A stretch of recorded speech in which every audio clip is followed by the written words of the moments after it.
جی students, آپ کے class fellow نے سوال پوچھا ہے کہ خیالات پہلے آتے ہیں پھر زبان آتی ہے یا زبان پہلے آتی ہے اور پھر ہمیں خیال آتا ہے.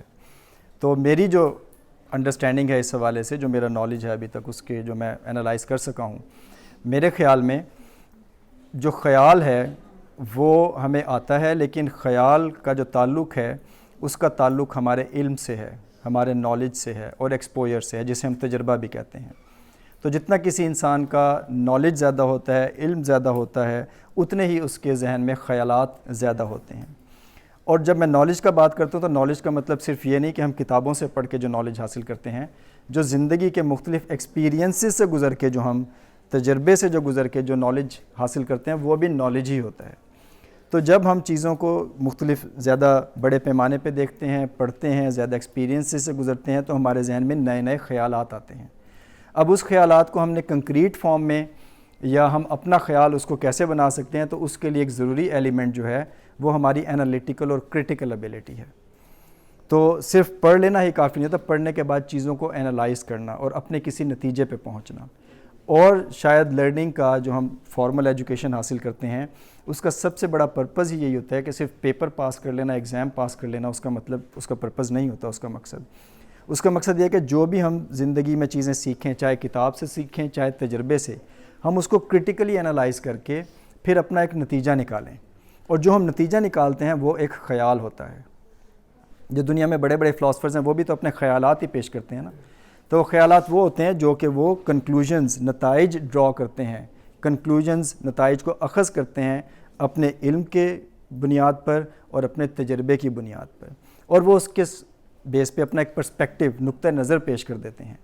اب اس نقطہ نظر کو پیش کرنے کے لیے پھر زبان چاہیے ہوتی ہے. تو جتنا کسی کو زبان کے اوپر عبور ہوگا، وہ اپنا نقطہ نظر اتنے ہی اچھے طریقے سے پیش کر سکے گا. لیکن اگر خیال ہی نہ ہو تو پھر زبان کوئی کام نہیں کر سکتی. تو زبان ایک ذریعہ ہے خیال کو پھیلانے کا. یہ ضرور ہے کہ جتنی اچھی زبان ہوگی، جتنی زیادہ کسی کو زبان پہ گرپ ہوگی، اتنا ہی وہ خیال اچھے طریقے سے پیش کر سکے گا. لیکن خیال کا تعلق زیادہ علم سے ہے اور تجربے سے. جس طرح کہا جاتا ہے کچھ لوگ پڑھے ہوتے ہیں، کچھ کڑھے ہوتے ہیں. تو دونوں جب ہم پڑھ بھی جاتے ہیں اور زندگی کے تجربات سے کڑھ بھی جاتے ہیں، پھر ہم ایک نتیجہ اخذ کرتے ہیں، اور اس کی بیس پہ پھر ہم اس کو اگر ہمیں بیان کرنا ہے تو اس کے لیے ہمارے پاس زبان کا ذریعہ ہے. اسی سے مجھے غالب کا ایک شعر یاد آ رہا ہے: آتے ہیں غیب سے یہ مضامی خیال میں، غالب سریر خامہ نوائے سروش ہے. تو میرے خیال میں حقیقت بھی یہی ہے کہ یہ جو خیالات آتے ہیں غیب سے، خیر وہ تو علم بھی عطا ہوتا ہے.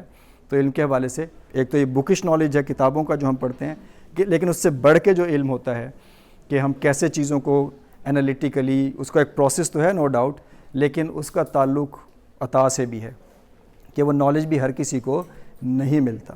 تو خیر وہ علم غیب سے آتا ہے. غیب کا مطلب یہی کہ مطلب تجربے سے آتا ہے، پڑھ کے آتا ہے، یا جب ہم ایک خاص مقام پہ پہنچ جاتے ہیں علم کے، تب ہمیں وہ ہمارے پاس حاصل ہوتا ہے. اور غالب سریر خامہ نوائے سروش ہے. غالب کا کام صرف یہ ہے کہ وہ جو اس کے پاس خیالات آتے ہیں ان کو وہ پیش کر دیتا ہے الفاظ کی ذریعے.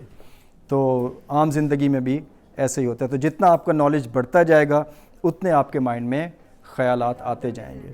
اور آپ چاہتے ہیں کہ آپ زیادہ اچھا لکھ سکیں، تو اس کے لیے پہلا جو قدم ہے وہ خیالات کا ہی ہے کہ آپ کے پاس جتنے زیادہ آئیڈیاز ہوں گے، اتنا ہی آپ اچھا لکھ سکیں گے یا بات کر سکیں گے. ایون یہ جو میں خود آپ سے بات کر رہا ہوں، اب یہ وہ چیز ہے جو شاید جس کا جواب یا یہ کتابوں میں نہیں ملتا. تو میں بھی اپنے علم اور اپنا اس کی جو تجربے کی بنیاد پر یہ نتیجہ اخذ کر سکا ہوں اپنی کرٹیکل ایبیلٹی کے بنیاد پہ، کہ جو خیال ہے وہ پہلے آتا ہے اور اس کے بعد زبان ایک ذریعہ ہے. جی، زبان سے ہم اس کو بیان کر دیتے ہیں. آئی ہوپ کہ آپ کو it is up to you, آپ اس سے اگری کریں یا نہ کریں، لیکن یہ میرا نقطہ نظر ہے. ٹھیک ہے، تھینک یو سو مچ.